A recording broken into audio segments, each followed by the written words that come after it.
하나님의 은혜가 여러분들 가운데 함께 하시기를 주님의 이름으로 축복합니다. 지금 이제 백성들이 왕을 요구하고 있습니다.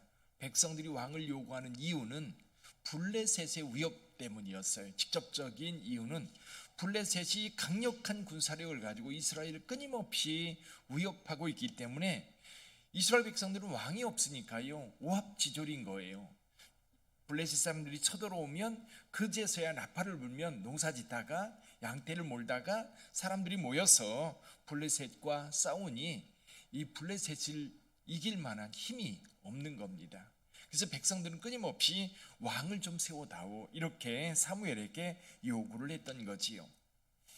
그래서 결국 하나님께서 이스라엘 백성들의 부르짖음을 들으셨고 그리고 사무엘에게 왕을 세우라고 말씀하셨습니다. 그 왕이 누굽니까? 사울이지요. 이제 어제 우리가 읽었던 말씀 우연을 가장해서 하나님은 이 사무엘을 인도하셨고 사울을 인도하셨어요. 그래서 우연히 만난 것처럼 되지만 하나님은 그들의 길을 인도하셔서 이제 사울과 사무엘이 만나게 되었고, 오늘 본문의 말씀에서 사무엘이 기름 부어 사울을 왕으로 세웁니다. 그러니까 사무엘이 왕을 세우는 과정을 보면 몇 가지 과정이 있어요. 첫 번째 과정은 뭐냐면 하나님의 부르심이에요. 하나님이 세우심, 즉 기름 부으심입니다.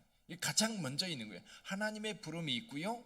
두 번째가 뭐냐면 백성들의 추대예요. 뭐냐면 여기 제비뽑기로 나옵니다. 17절 이하에 보면 백성들을 다 모읍니다. 이미 하나님께서는 사무엘을 통해서 사울에게 기름 부어 왕으로 세웠어요. 그러나 이것이 은밀한 가운데 세우는 것이 아니라 백성들이 모두 보는 가운데 공식적으로 이제 사울을 왕으로 세우는 겁니다. 제비뽑기라고 하는 방법을 통해서 뽑게 되지요. 이제 12지파를 다 모으고 거기서 제비 뽑았는데 베냐민 지파가 또 베냐민 지파 가운데도 가문을 따라 다 모아서 제비 뽑았는데 마드리의 가족이 뽑혔고, 그리고 또 제비 뽑았는데 기스의 아들 사울이 제비 뽑혔습니다. 그래서 사울을 찾으니까 없는 거예요.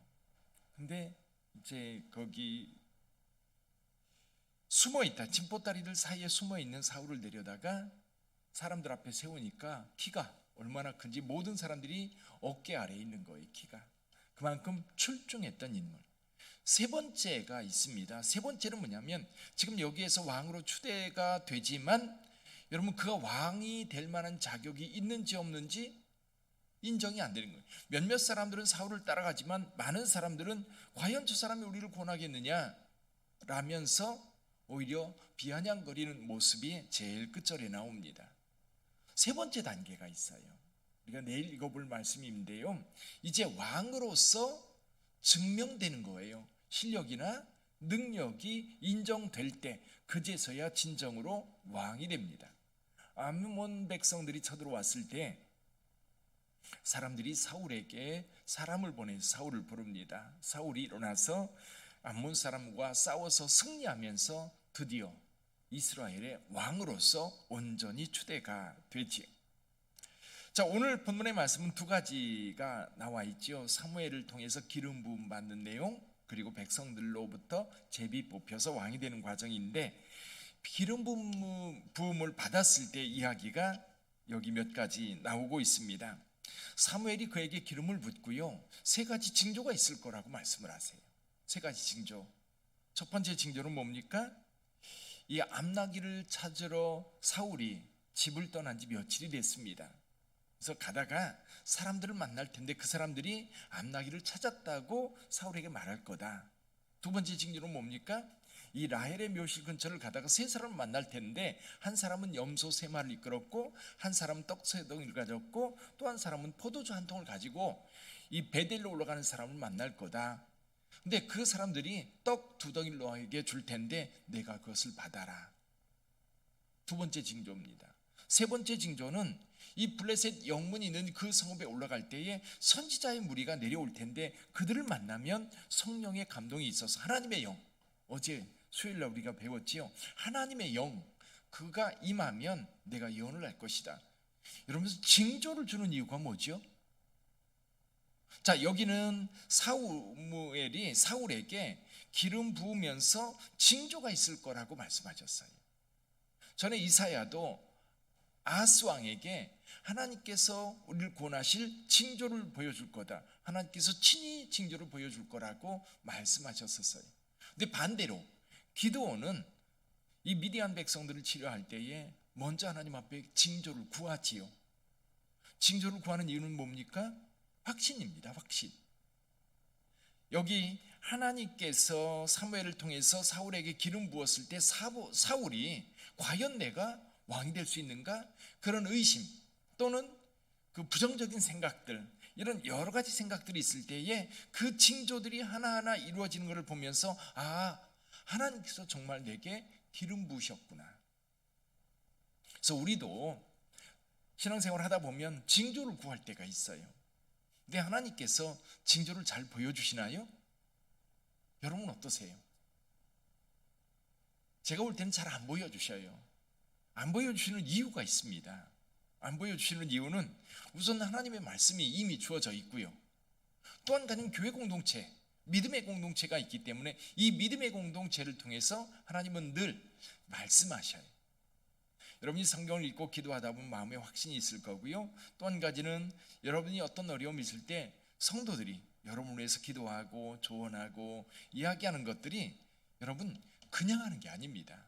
하나님께서 우리 주변에 우리를 사랑하는 사람들을 통해서 여러 가지 하나님의 손길을 우리에게 보내주시는 거거든요. 이게 굳이 징조를 보여주지 않아도 우리가 확신 가운데 주의 일을 할 수 있어요. 징조를 본다는 것은 지금 이스라엘 백성들에게는 왕이 세워진 적이 없어요. 왕이 뭔지도 몰라요. 다만 이방 나라들이 왕이 있어서 강력한 통치를 하는 모습을 보면서 부러울 따름이죠. 그러나 이스라엘에게는 하나님께서 왕 되시어서 이스라엘 백성들을 다스리고 있는 상황입니다. 그래서 하나님께서 사울에게 이 징조를 보여줍니다. 근데 이것이 다 성취가 되지요. 그러면 사울의 모습을 한번 생각해 볼까요? 사울은 사실 얼떨결에 사울이 꿈꾼 것도 아니고, 또 사울이 평소에 생각했던 것도 아니고, 또 주변 사람들이 사울을 막 부추겨서 당신이 왕이 돼야 돼 그렇게 한 것도 아닙니다. 어느 날 우연히 사무엘을 만났는데 사무엘이 기름 부어 그를 왕으로 세웁니다. 그러면 기름 부음 받은 사울의 입장을 한번 생각해 보세요. 자, 여러분에게 처음으로 예수를 믿을 때가 있었을 거고요, 또 여러분 신앙생활 하면서 여러분들이 굉장히 뭔가 가슴 두근두근 하는 시간들이 있었을 거예요. 언제입니까? 그때가 여러분에게는 언제였어요? 제가 볼 때는 세례 받을 때, 또 한 가지는 여러분 집사로 처음 임명됐을 때, 또는 여러분들이 권사로 직분을 받을 때, 또 장로라고 하는 이 귀한 직분을 받을 때, 아마 그때 여러분들의 마음이 두근거리면서 하나님 앞에 기도했을 겁니다.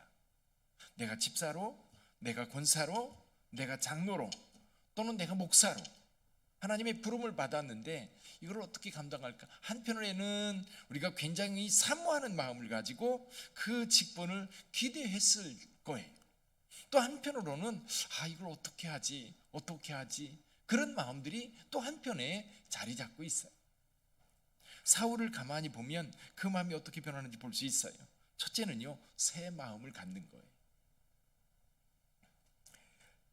이 사울이요, 사무엘을 떠나려고 할 때에 마음이 새로워져요. 여기 9절 한번 읽어볼까요? 9절 같이 읽어봅니다. 그가 사무엘에게서 떠나려고 몸을 돌이킬 때에 하나님이 새 마음을 주셨고 그날 그 징조도 다 응하니라. 아멘. 새 마음을 주셨다. 마음가짐이 새로워져요. 여러분 이사를 해도요, 마음이 새로워집니다. 여러분 우리 교회가 여기 잠깐 1년 동안 이전에서 여기서 예배드릴 때 그때 마음가짐이 달라지잖아요.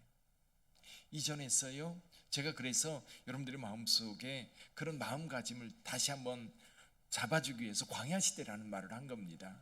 불편하지만 하나님이 함께하는 곳. 여러분 굉장히 광야는요, 하나님의 역사가 강력하게 일어나는 곳이에요.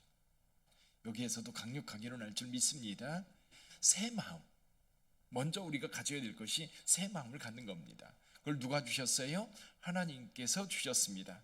근데 또 한 가지가 있어요. 우리 10절 읽어봅니다. 10절, 그들이 산에 이를 때에 선지자의 무리가 그를 영접하고 하나님의 영이 사울에게 크게 임함으로 그가 그들 중에서 예언을 하니. 아멘. 여러분, 하나님의 일을 위해서 부름받은 자들은 하나님의 영이 함께하는 줄 믿습니다. 하나님의 영이 함께. 그래서 여러분이 하나님께서 뭔가를 여러분을 불러서 시키실 때 두려워하지 마세요. 물론 긴장하고 두근두근하는 마음은 있어도 여러분 이것 때문에 난 이건 못할 것 같아, 그런 마음 갖지 마세요. 성령님이 함께 하셔요. 성령님이 도와주셔요. 이번에 교회 건축하는 과정에도 많은 고민과 갈등이 있었지만 점점점 드는 확신이 그거예요. 하나님이 함께 하신다는 거예요. 하나님께서 이루실 거라는 거예요. 내일 교회 펜스를 칩니다. 내일 이제 펜스를 치면 진짜 교회를 이제 짓는 것에 느끼는 거예요. 그래서 여러분 지나는 길이 있으면 꼭 교회 들러서, 교회 자리 현장에 들러서 지나가면서라도 한마디씩 기도하고 가시기를 바랍니다. 하나님, 이곳에 하나님의 영이 함께 하셔서 주님의 몸된 교회가 잘 세워지게 하옵소서. 일하는 분들이 안전사고 없이 일을 잘 할 수 있도록 도와주옵소서. 이것이 지어지는 과정 속에 하나님의 영광이 드러나게 하옵소서. 그리고 또 한 가지 꼭 기도해야 될 것이 있어요. 동네 사람들이 이 교회가 지어지는 것에 대해서 기대감을 갖게 하옵소서. 교회가 세워지는 것에 대해서